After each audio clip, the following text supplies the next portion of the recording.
go. Do the dance. This guy's trying to get laid.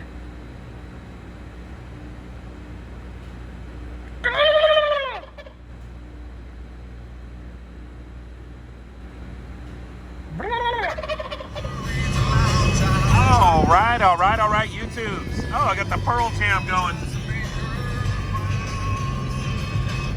Got a call for a ice machine that's on top of a soda dispenser. And this should be pretty funny because I haven't serviced that thing in years. So I'm just curious to go up there and see if it's filthy or if it's clean or what. But let's get out here and we'll take a look at it. And I think it's an old Manitowoc, if I remember right. We'll see.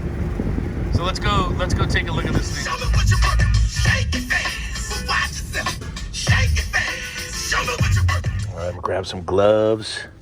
I got a little condensing unit I'm gonna change out on Sunday. And I think this one we could just grab tip over.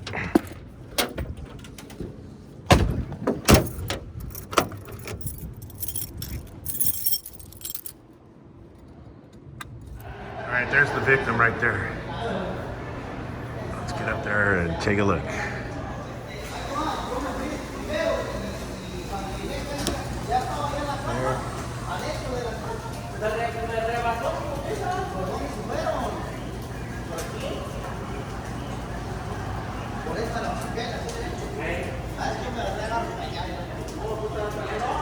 All right, let's take the cover off and see what code's flashing.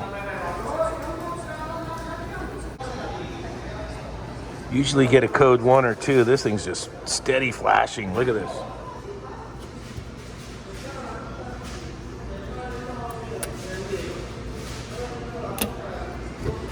Let's turn it off.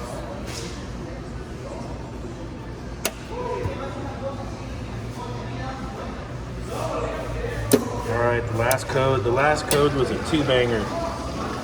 Code number 2, the deuce. And let's see, code 2.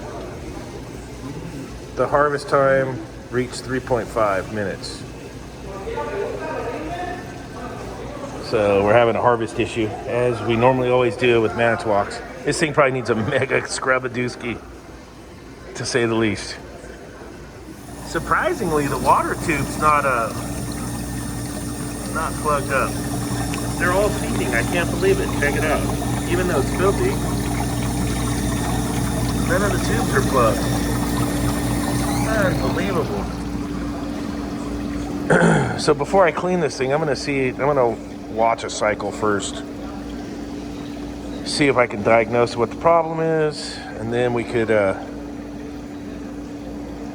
we can do the cleanup after we fix what the issue is. It might just need to be cleaned. The evaporator plate doesn't look the best. Look at that.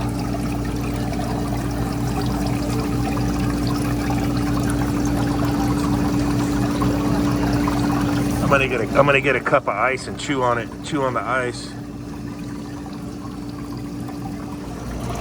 All right, we're in the ice making mode. I'm gonna show the new guys watching. If you're new to the trade or you're a young man, you probably don't know what this is. This right here is a payphone. So when we used to run calls, when I started out, there was no cell phones. You had a pager, and these things were all over town everywhere. So you'd be on call on a weekend, your pager would go off.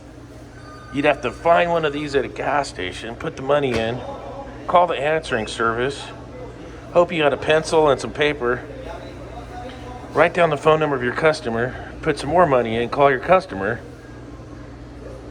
and then you'd be on your way, and then you'd be driving, and the pager would go off again, and you'd have to find another one of these somewhere's on the side of the road or at a gas station, and then you'd have to put some money in, and you probably didn't have any more change, so now you can't make a phone call.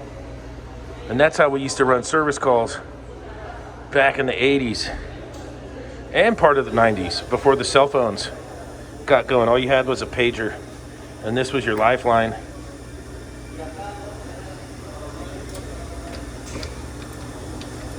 That's how you do it right there. Payphone. There used to be one on every corner. It was amazing. And it would have a phone book attached to it. Absolutely incredible. More proof that we're devolving. All right, so the bridge thickness is out of adjustment. So it went in the defrost way too early, so that's why it's getting the code. So I'm gonna go ahead and clean this thing and then readjust the bridge thickness. Okay, so then I go to wash the machine and I switch it into wash and nothing happens. I go back and forth, and I can't get this thing to go into the wash cycle. So I'm gonna have to do some troubleshooting here and see why we're not going into the wash cycle. All right, so it's the toggle switch that's failed over to the clean cycle. So if I jumper it out here, we get the clean cycle, which I need to run a clean cycle. I'm gonna do that here.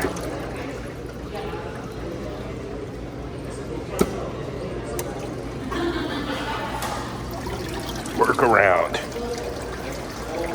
So now I can run a clean cycle on this thing. Dude, and I got one more thing to check on here. I'll show you guys. So it's got a toggle switch is goofy just for the clean side. I don't have one on the truck right now. I'll take a look. I don't think I do, but I'll take a look. And I think the hot gas valve is leaking by a small leak on the hot gas valve, but we'll check it also. And this machine's from 2002. All right, if I'm gonna have a toggle switch, it's gonna be somewhere in here. That is the toggle switch for a different unit, not an ice maker.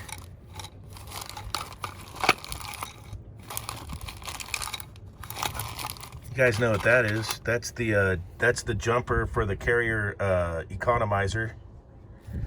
That's the old jumper Rooski for the carrier economizer. No, I'm not gonna have that toggle switch. Not today. I'm pretty sure that's the only place I'd have it too, would be in here. Rats.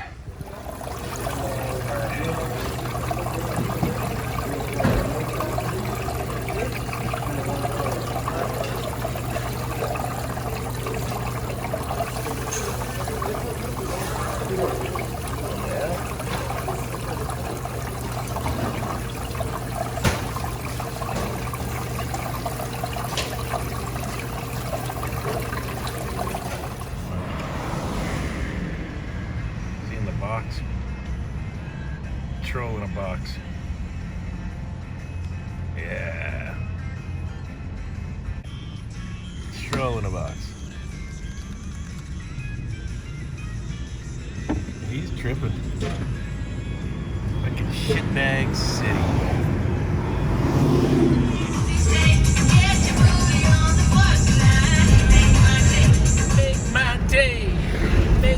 Make my day. Oh yeah, that call fell apart. The more I dug into it, the more that ice maker was garbage. Hot gas valve's a leaker. The evaporator plate ended up not releasing ice whatsoever. I ran cleaner through it, scrubbed on it. So I'm throwing the towel in on that ice maker. It's 19 years old and the party's over. It's time for a freshie. So that's the way it goes on those. They do have an expiration date. I think the manufacturers say they're good for 10 years. That one made it 19, so they got plenty out of it. So I'm off to the next one. Make sure you don't let your coworkers or your kids do meth.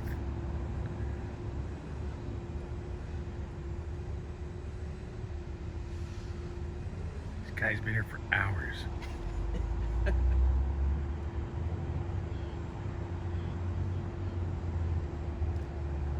He's in between jobs. That motherfucker hasn't had a job ever.